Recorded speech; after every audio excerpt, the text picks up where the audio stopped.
Hello everyone, welcome back to the kitchen table. This evening on the kitchen table I'm going to be doing a little review of a quad. But before that I'm this evening supping on Jack Daniels, which is a very nice drink indeed, so cheers. Very nice. That bottle was actually sent to me a fair while ago now by somebody who I did a few bits and pieces for, and they know who they are, and I won't embarrass them, but thank you very much. As you can see, it's been well enjoyed. So yes, tonight a product review for you.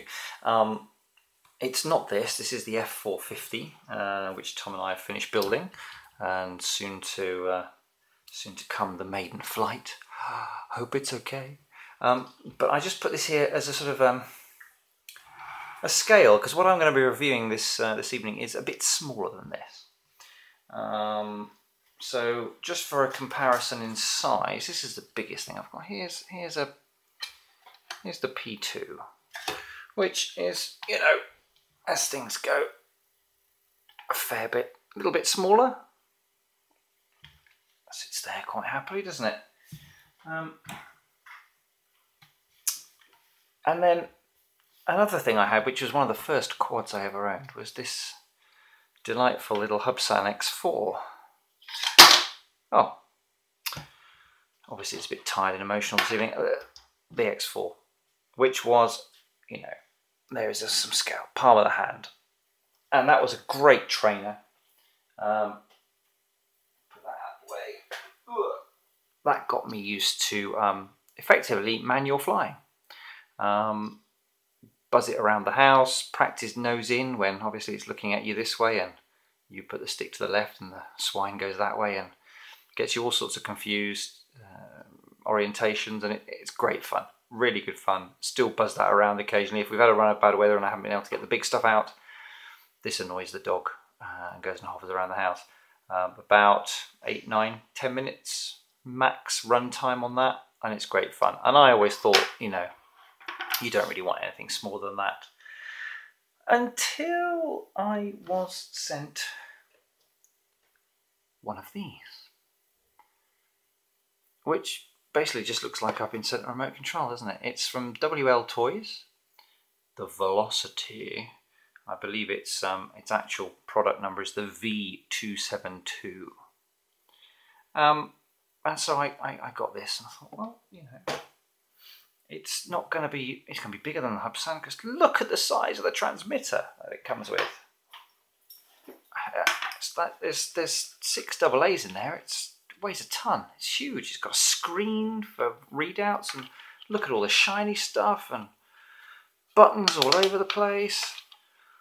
And then I kind of opened the box, and here's the Hubsan. I'll put that there. And here is what was in the box. Yes, that is what I call small. That is a nano quad. Just for comparisons purposes, this is a battery from the Hubsan. It obliterates this little thing. So what do you get? Well, this is the other thing. Look at this. I saw this just now when I was setting up for this. Here is a prop from the Hubsan X4. Let's use a black one. It's probably going to stand up a bit. There is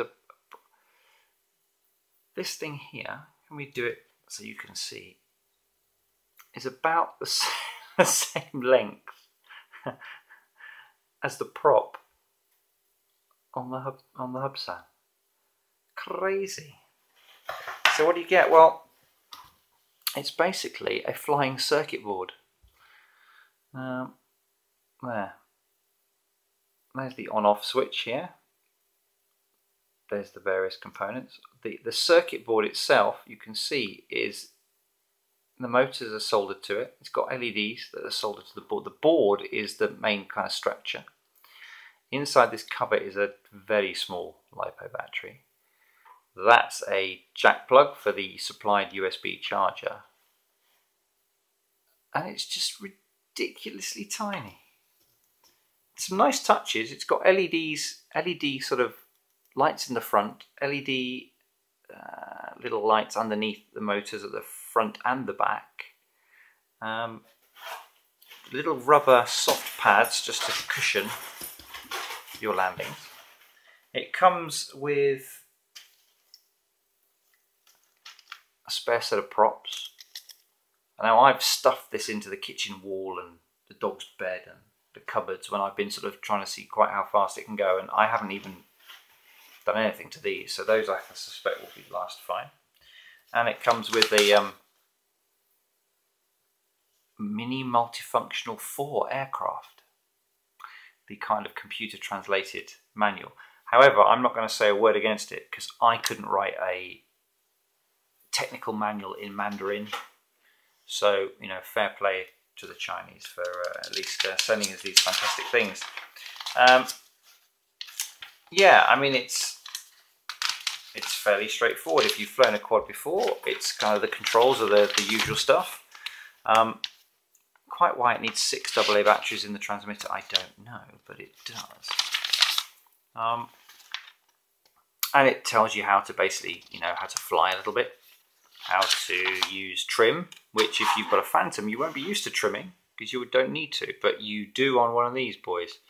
And yeah, that's kind of what it is. The transmitter though really intrigued me because this looks like, you know, some high-tech stuff. Let's switch it on. It lights up like a Christmas tree. There you go. Notice the graphic is, I believe that looks a bit like a Walkera ladybird, which might tell you where the chip inside has come from. But what you get is, I don't know if you can see, it probably won't do it because we're not live. But when you're actually connected, oh, there we go, yes. So you get a readout of what percentage your stick is on any particular channel. There you can see it's moving percentage wise. Throttle is up to 100 and the props are spinning away and down, and the yaw channel at 50%. You've then got a sort of sensitivity, so 40% is going to be, you know, 40% throws, if you like. It's kind of, for beginners, it means that you can't suddenly shoot it off sideways, and then 60 and then 80 gets a bit sharp. This one is fully aerobatic. At 80% you can flip it and get into all sorts of trouble. Battery level, the mode that you're in, mode 2, so again if you're used to a Phantom. I have no idea what 100% means, and then this button here will switch the lights on and off.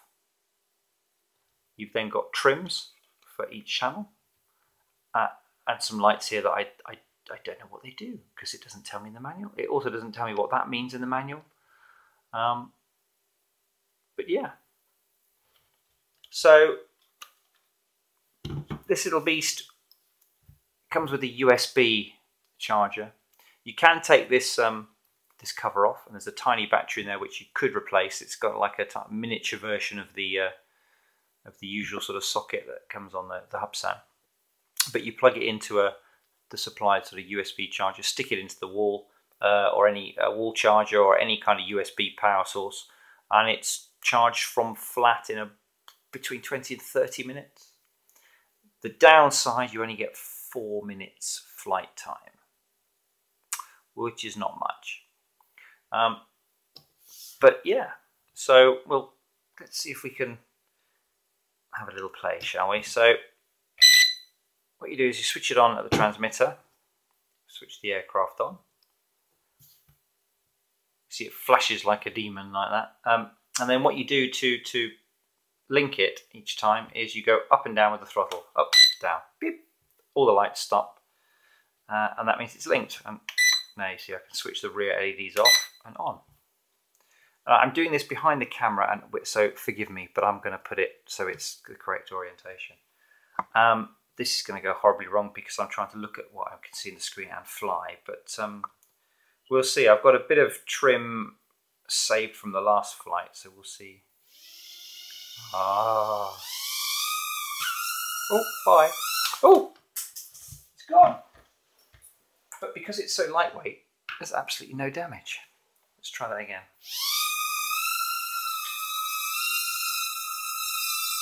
Whoa. Sorry, dog. Come back. Oh! I can't really do this while I'm trying to see if I'm in shot, so we'll take it as read that it flies.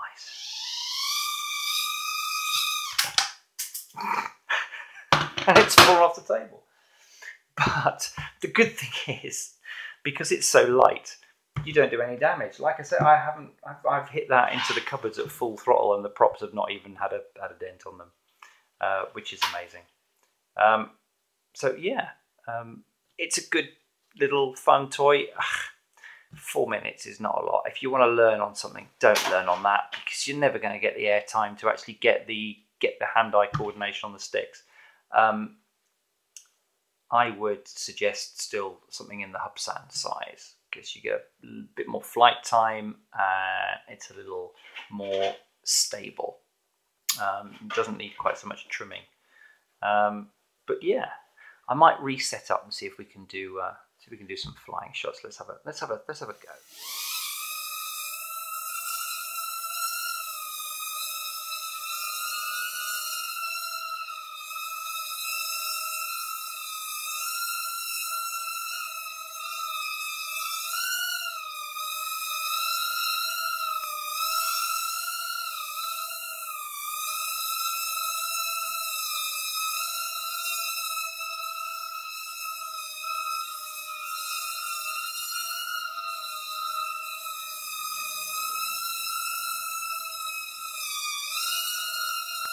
So there we go.